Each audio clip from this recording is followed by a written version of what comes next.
Ernakulam MLA Shri TJ Vinod നമുക്കൊപ്പം ചേരുന്നു. MLA, ഇത് ജനങ്ങളുടെ എല്ലാം വലിയ ബുദ്ധിമുട്ട്, അതും 2 ദിവസം കൊണ്ടൊക്കെ പൂർണ്ണമായും വെള്ളക്കെട്ടിലാകുന്ന ചിത്രങ്ങളൊക്കെ വരുന്നത് പ്രധാനപ്പെട്ട നഗര കേന്ദ്രങ്ങളിൽ നിന്നൊക്കെയാണ്. വലിയ രീതിയിലുള്ള ജനരോഷമുണ്ട്. ഇത് ഏത് രീതിയിലാണ് അധികൃതർ ശ്രദ്ധിക്കുന്നത് വിഷയം? അല്ല, തീർച്ചയായും ജനങ്ങൾ വളരെ ബുദ്ധിമുട്ടിലാണ്. ഇന്നലെ അർദ്ധരാത്രി മുതൽ തുടങ്ങിയ മഴയെ തുടർന്ന് ഇന്ന് അതിശക്തമായ വെള്ളക്കെട്ടാണ് നഗരത്തിന്റെ കലൂര് ഭാഗങ്ങളിലും അതുപോലെ തന്നെ മുല്ലശ്ശേരി കനാലിന്റെ ഭാഗത്തും കളത്തിപ്പറമ്പ് റോഡിലും അതുപോലെ തന്നെ കമ്മട്ടിപ്പാടം PND കോളനി തുടങ്ങിയ പ്രദേശങ്ങളിലും ജനങ്ങൾ വളരെ അധികം ബുദ്ധിമുട്ടിലാണ്. യഥാർത്ഥത്തിൽ കനാലുകളുടെ ശുചീകരണം പ്രോപ്പറായിട്ട് കോർപ്പറേഷൻ നടത്താത്തതാണ് ഇതിന്റെ പ്രധാന കാരണം. 15 മീറ്റർ താഴെയുള്ള കനാലുകളുടെ ശുചീകരണം നടത്തേണ്ടത് തദ്ദേശ സ്വയംഭരണ സ്ഥാപനങ്ങളാണ്. തേവര പേരണ്ടൂർ കനാലിന്റെ ശുചീകരണ പ്രവർത്തനങ്ങൾ നടത്താത്തത് മൂലമാണ് അതുമായി ബന്ധപ്പെട്ടുള്ള ഇത്രയും ഗുരുതരമായ ഒരു അവസ്ഥയിലേക്ക് വരാൻ ഇടയായിട്ടുള്ളത്. അതോടൊപ്പം തന്നെ MG റോഡ് ഞാൻ ബഹുമാനായ മേയറോട് തന്നെ നേരിട്ട് ആവശ്യപ്പെട്ടതാണ്. MG റോഡിന്റെ DCLT നടത്തിയിട്ടില്ല. കഴിഞ്ഞ വർഷം നമ്മൾ നടത്തിയതിന്റെ നല്ലൊരു പ്രതികരണം ഉണ്ടായിരുന്നു. ഈ വർഷം അതേ രീതിയിൽ നടത്തിയില്ല എങ്കിൽ തീർച്ചയായും വലിയ വെള്ളക്കെട്ടുണ്ടാവും എന്നുള്ള കാര്യം നേരത്തെ തന്നെ ശ്രദ്ധപ്പെടുത്തിയതാണ്.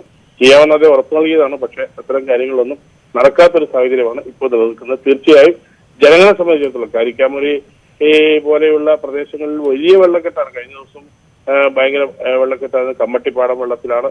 അതുപോലെ തന്നെ നമ്മുടെ PND കോളനിയിലെ ആളുകളെ കേന്ദ്രീയ വിദ്യാലയത്തിലേക്ക് ക്യാമ്പിലേക്ക് മാറ്റുന്നതിനുള്ള സാഹചര്യത്തിലേക്ക് കാര്യങ്ങൾ പോയിക്കൊണ്ടിരിക്കുകയാണ്. അപ്പൊ അതോടൊപ്പം തന്നെ നമ്മുടെ പെരിയാറിലേക്ക് വെള്ളം ഒഴുകി പോകുന്നതിന് സുഗമമാക്കുന്നതിനുള്ള നടപടികൾ ഇറിഗേഷൻ ഡിപ്പാർട്ട്മെന്റ് ഭാഗത്തുനിന്ന് ഉണ്ടായിട്ടുണ്ട് എന്നുള്ളത് യാഥാർത്ഥ്യമാണ്.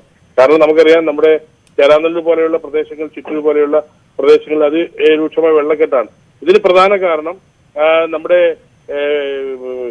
വല്ലാർപാടം കണ്ടെയ്നർ ടെർമിനലുമായി ബന്ധപ്പെട്ട് അവിടെ അപ്കോൺ നിർമ്മിച്ച റെയിൽവേ പാലത്തിന്റെ ബണ്ടുകൾ നാളിതുവരെയായി പൊളിച്ചു മാറ്റിയിട്ടില്ല.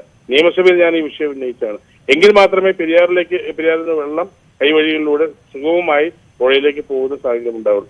അപ്പോൾ ഇത്തരം കാര്യങ്ങളിൽ അങ്ങോട്ടും ഇങ്ങോട്ടും നിയമക്കുരുക്കിൽപ്പെട്ട് നടക്കാതെ പോകുന്ന ഒരു സാഹചര്യം ജനങ്ങൾക്ക് വളരെ ബുദ്ധിമുട്ടാണ്. അല്ല MLA, ഇതിനകത്ത് താങ്കൾ ഇതിന്റെ ഒരു സാങ്കേതികമായിട്ട് ഇത് ഉണ്ടാകുന്ന ഒരു കാലതാമസത്തെ കുറിച്ച് പറയുമ്പോൾ ജനങ്ങളെ സംബന്ധിച്ചിടത്തോളം 2018 തൊട്ട് ഈ പ്രളയം അനുഭവിക്കുന്ന വളരെ അങ്ങനത്തെ ഒരു സ്ഥലം കൂടിയാണ്, ജില്ല കൂടിയാണ് എറണാകുളം. 2 ദിവസത്തെ മഴ കൊണ്ട് 2 ദിവസമായിട്ട് നഗരത്തിൽ ഗതാഗതം തന്നെ ഏതാണ്ട് സ്തംഭിച്ച അവസ്ഥയാണെന്നും താങ്കൾക്ക് കൃത്യമായിട്ട് അറിയായിരിക്കുമല്ലോ. സ്വാഭാവികമായിട്ടും ജനങ്ങളെ സംബന്ധിച്ചിടത്തോളം നേരത്തെ തന്നെ ചില മുന്നൊരുക്കങ്ങളൊക്കെ നടത്തേണ്ടതായിരുന്നില്ല അധികൃതരുടെ ഭാഗത്തു നിന്നുള്ള ഒരു രോഷമുയർന്നത് സ്വാഭാവികമായിരിക്കുമല്ലോ. തീർച്ചയായിട്ടും അവരുടെ വീടുകളിൽ വെള്ളം കയറുമ്പോൾ അവർക്കുണ്ടാവുന്ന വലിയ പ്രയാസം അത് നമുക്ക് മനസ്സിലാക്കാം. അവരുടെ പ്രതികരണം അതനുസരിച്ച് അവർക്ക് ഉണ്ടാവുന്ന ബുദ്ധിമുട്ടുകളും നമുക്ക് മനസ്സിലാക്കാൻ കഴിയുന്നതാണ്. പക്ഷെ നമുക്കറിയാം, ഇതൊക്കെ വെറുതെ നിയമക്കുരുക്കിൽ ഇപ്പോ ജില്ലാ കളക്ടർ ഡിസാസ്റ്റർ മാനേജ്മെന്റിന്റെ ചെയർമാൻ എന്നുള്ള നിലയിൽ അദ്ദേഹം കൊച്ചിൻ പോർട്ട് ട്രസ്റ്റിനോട് ഈ പുഴ DCLT ചെയ്യുന്നതിനുള്ള നിർദ്ദേശം കൊടുത്തു. പക്ഷെ അവർ കോടതി പോയി സ്റ്റേ വാങ്ങിച്ചു. പക്ഷെ അതിനെ മറികടക്കുന്നതിനുള്ള ഒരു നടപടിയും ഗവൺമെന്റ് ഭാഗത്തുനിന്ന് ഉണ്ടായില്ല എന്നുള്ളൊരു യാഥാർത്ഥ്യമാണ്.